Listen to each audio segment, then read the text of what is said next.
ሰላም ጤና ይስጥልን ክቡራን የዩቲዩብ ቤተሰቦች፣ የሰዓቱን አጫጭር መረጃዎች እየቀርብ ያለው እስከ ፍጻሜው አብራችሁን ቆዩ።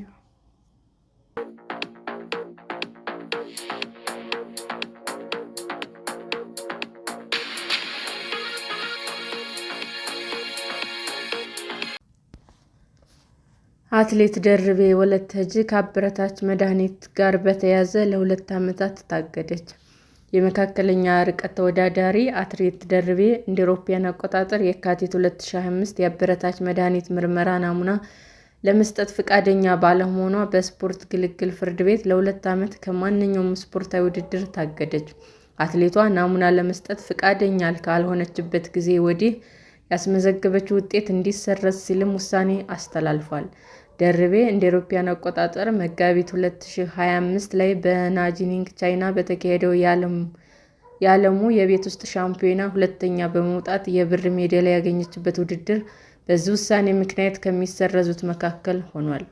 የኢትዮጵያ ጸረ አበረታች መድኃኒት ተቋም ምንም አይነት ጥፋት አላጠፋችም ሲል አትሌቷን ቢከላከልም የዓለም አትሌቲክስ በበኩሉ ለ4 ዓመታት ትታገድ ሲል የስፖርት ግልግል ፍርድ ቤትን ጠይቋል። ፍርድ ቤቱ ሐሙስ ዕለት እንዳስታወቀው ደርቤ ለ2 ዓመታት ከማንኛውም ስፖርታዊ ውድድር ታግዳለች። አትሌቷ እንደ አውሮፓውያን አቆጣጠር ከየካቲት 25 ቀን 2025 ጀምሮ ፍርድ ቤቱ ውሳኔውን እስካስተላለፈበት ቀን ድረስ ያስመዘገበቻቸው ሁሉም ውጤቶች ውድቅ ይደረጋሉ ሲል ፍርድ ቤቱ በሰጠው መግለጫ አስታውቋል።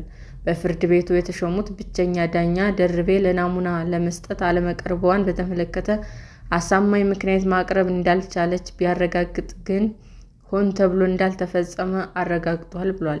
አትሌቷ ላይ የተጣለው እገዳ የመጀመሪያው እንደ አውሮፓውያን አቆጣጠር ሐምሌ 8 ቀን 2025 ሲሆን እስከ ሰኔ 30 ቀን 2027 እንደሚቆይ ሲል ስፖርት ግልግል ፍርድ ቤት አስታውቋል። ደርቤ ወለተጂ እገዳው በሚያበቃበት ወቅት 25 ዓመት የሚሞላት ሲሆን የ2027ቱ የዓለም አትሌቲክስ ሻምፒዮና ከመስከረም 11 ጀምሮ በቤጂንግ መካሄድ ይጀምራል ሲል ሮይተርስ ዘግቧል። ሰላም ጤና ይስጥልን ውድ የዩቲዩብ ቤተሰቦቼ እንዴት ናችሁ? አዲስ ጀማሪ ነኝና ሰብስክራይብ ያደረጋችሁ አበረታቱኝ። አመሰግናለሁ።